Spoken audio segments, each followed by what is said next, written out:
আমি তোমার দ্বিধায় বাঁচি পর্ব ৩।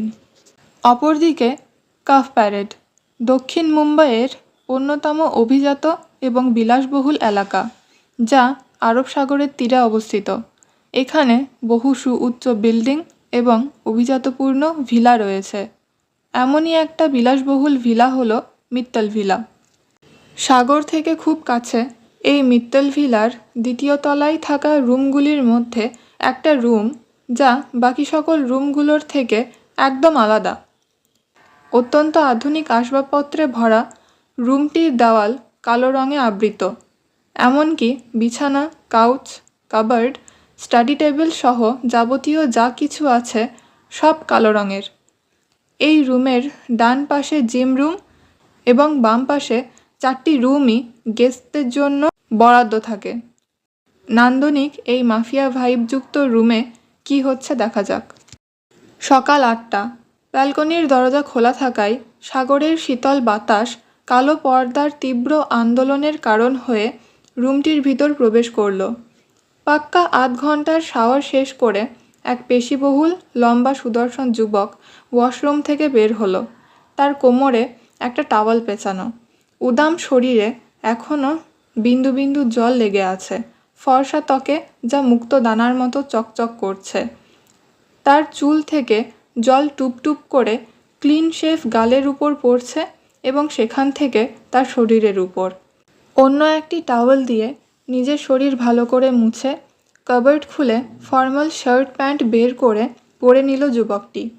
তারপর ড্রেসিং টেবিলের আয়নার সামনে দাঁড়িয়ে হেয়ার ড্রায়ারের সাহায্যে চুল শুকাতে থাকে। এমন সময় দরজা ধাক্কানোর শব্দ যুবকটির কানে এলো, সাথে একটা বাচ্চা ছেলের কণ্ঠস্বরও। লিয়ান মামু, লিয়ান মামু, দরজাটা খোলো। যুবকটি বাচ্চাটার কণ্ঠস্বর শোনা মাত্রই দরজার কাছে গিয়ে দরজা খুলে দিল এবং পুনরায় চুল শুকাতে ব্যস্ত হয়ে পড়ল। বাচ্চাটা গুটি গুটি পায়ে ভিতরে ঢুকছে আর এদিক ওদিক তাকাচ্ছে। মনে হচ্ছে যেন সে কিছু খুঁজছে। তাকে এভাবে তাকাতে দেখে যুবকটি কপাল গুটিয়ে জিজ্ঞেস করল, প্রিন্স, কি হয়েছে তোমার? তুমি কি কিছু খুঁজছ? লিয়ান মামু, তোমার সাথে যে ভূত আঙ্কেলগুলো থাকে তারা সব কোথায়? তাদের দেখতে পাচ্ছি না কেন? নিজের নামের এমন বিকৃতি শুনে যুবকটির গুটিয়ে যাওয়া কপাল দ্বিগুণ গুটিয়ে গেল। সে ভারী কণ্ঠে বলল, এসব কি বলছো তুমি? আমার রুমে ভূত? আমার রুমে তো কোনো ভূত থাকে না। তোমাকে কেই বা বলেছে এ সমস্ত অযৌক্তিক কথা? মাম্মামি তো বলল আমাকে এটা।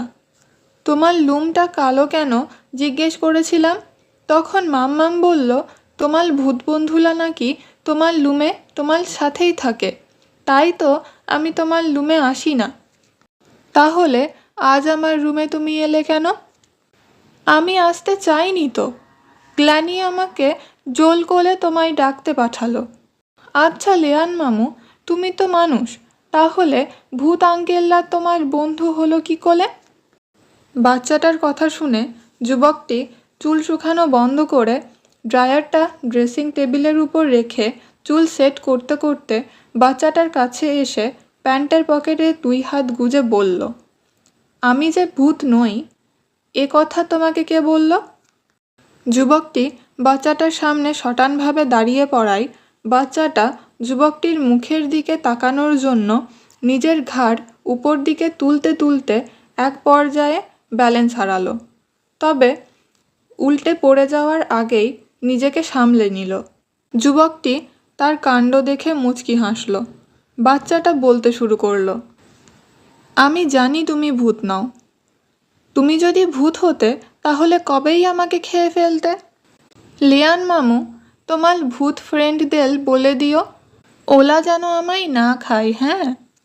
যুবকটি মৃদু হেসে বাচ্চাটার মাথায় হাত বুলিয়ে বলল, আচ্ছা ঠিক আছে, বলে দেব। বাচ্চাটা অবাক দৃষ্টিতে যুবকটির মুখের দিকে তাকিয়ে বলল, লিয়ান মামু, তুমি হাসতেও পারো? যুবকটি হাসি থামিয়ে তীক্ষ্ণ দৃষ্টিতে বাচ্চাটার দিকে তাকাতেই বাচ্চাটা বলে উঠল, সলি সলি, আল এমনটা বলবো না। এবার নিচে চলো, দেরি হয়ে যাচ্ছে তো। চলো। বাচ্চাটার বয়স 4 বছর। সে কে ল উচ্চারণ করে।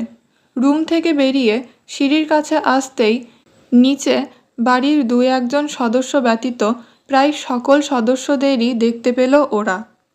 মিত্তল ভিলার বর্তমান সদস্যরা হলেন রণবীর মিত্তল, যিনি বাড়ির বড় কর্তা।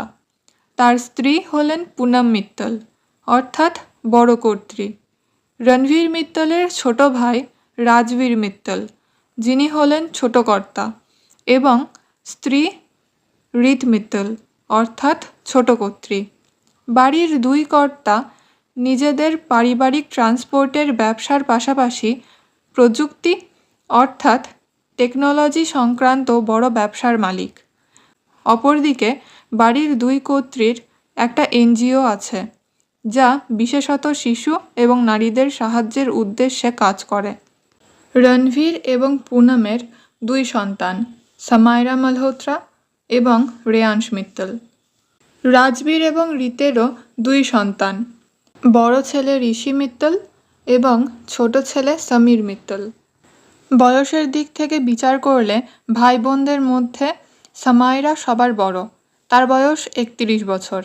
সামাইরা বিবাহিত, তার হাজবেন্ডের নাম আহান মালহোত্রা। আহানের দিল্লিতে রিয়েল এস্টেটের একটা বড় ব্যবসা আছে। 7 বছর আগে একটা বিজনেস পার্টিতে তাদের প্রথম দেখা হয়। সামাইরা তাদের পারিবারিক ব্যবসার ম্যানেজমেন্টের একজন গুরুত্বপূর্ণ সদস্য হওয়ার সুবাদে সেই পার্টিতে উপস্থিত ছিল। সেখানে তাদের আলাপ হয় এবং কথাবার্তার মাধ্যমে তাদের মধ্যে বন্ধুত্বের সম্পর্ক গড়ে ওঠে, যা ধীরে ধীরে প্রেমে রূপ নেয় এবং 1 বছর প্রেম করার পর তারা পারিবারিক সম্মতিতে বিয়ে করে। বর্তমানে তাদের 4 বছর বয়সী বাচ্চা আছে, নাম প্রিন্স মালহোত্রা।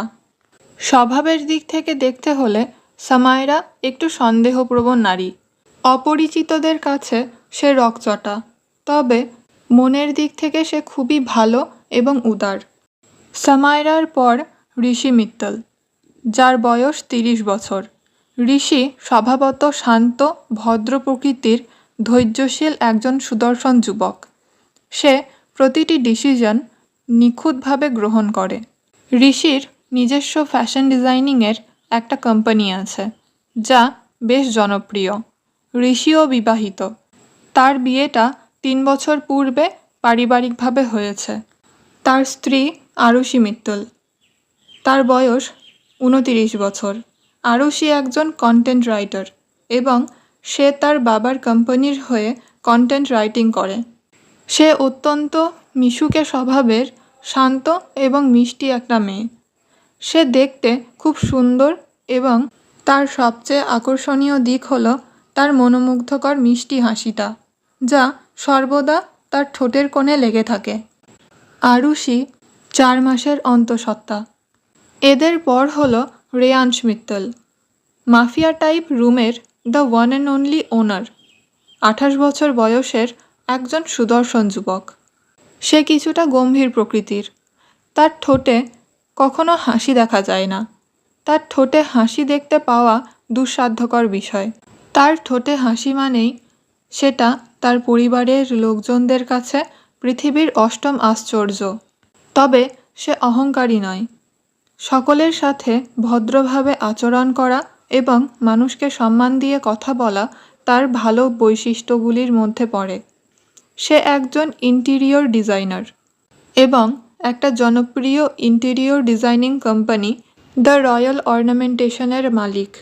একজন সফল বিজনেসম্যান। সে প্যারিসের ইউনিভার্সিটি থেকে ইন্টেরিয়র ডিজাইনিং শিখে নিজ দেশে নিজের যোগ্যতায় কোম্পানি খুলেছে। কালো রং পছন্দের হওয়ায় নিজের পুরো রুমটাকে কালো দিয়ে আবৃত করে ফেলেছে। এমনকি কারোর সাহায্য ছাড়াই সে নিজের রুমটাকে নতুনভাবে ডিজাইন এবং ডেকোরেট করেছে। শুধু তাই নয়, ইন্টেরিয়র ডিজাইনিং স্টাডি শেষ করে বাড়ি ফিরে সে প্রথমেই নিজের মতো করে এই ভিলার পরিবর্তন ঘটিয়েছে। একটা আনাচে কানাচেও বাদ রাখেনি। রেয়াংশের পর হলো সমীর মিত্তল। সমীরের বয়স 26 বছর। সে বাড়িতে থাকে না। পড়াশোনার জন্য সে লন্ডনে থাকে। তবে আসল কাহিনী হলো সে ভারতেই থাকে এবং MHA অর্থাৎ মিনিস্ট্রি অফ হাউস অ্যাফেয়ার্স এবং CIS এর অধীনস্থ I4C সংস্থার একজন গোপন হ্যাকার হিসেবে ট্রেনিং নিচ্ছে। রেয়াংশ এবং ঋষি ছাড়া বাড়ির আর কোনো সদস্যই তার এই ট্রেনিং সম্পর্কে অবগত নয়। কয়েক মাসের মধ্যেই তার এই ট্রেনিং শেষ হয়ে যাবে এবং সে বাড়ি ফিরে আসবে। সমীর খুব মিশুকে এবং একটু দুষ্টু প্রকৃতির ছেলে। সে মেয়েদের সাথে ফ্লার্ট করতে পারদর্শী। কাফ প্যারেড থেকে 22.3 কিলোমিটার দূরত্বে BKC অর্থাৎ বান্দ্রা কুর্লা কমপ্লেক্সে রেয়াংশ এবং ঋষি তাদের বাবাদের 15 তল ব্যবসায়িক বিল্ডিংয়ে নিজেদের অফিস খুলেছে। বেশ অল্প সময়ের মধ্যেই তাদের অন্তহীন পরিশ্রমের দ্বারা তাদের দুইজনের কোম্পানি দুটি তাদের বাবাদের কোম্পানির মতোই দেশের সেরা কোম্পানিগুলির মধ্যে স্থান পেয়েছে। এতক্ষণ শুনলেন আমি তোমার দ্বিধায় বাঁচি পর্ব 3। আমার সাথে এতক্ষণ থাকার জন্য ধন্যবাদ। যারা আমার গল্প পড়তে ইচ্ছুক তারা আমার ফেসবুক পেজ থেকে পড়তে পারেন। আমি পেজের লিংক ডেসক্রিপশন বক্সে দিয়ে দেব। ভালো লাগলে লাইক, শেয়ার, সাবস্ক্রাইব করে দেবেন এবং কমেন্ট অবশ্যই করবেন।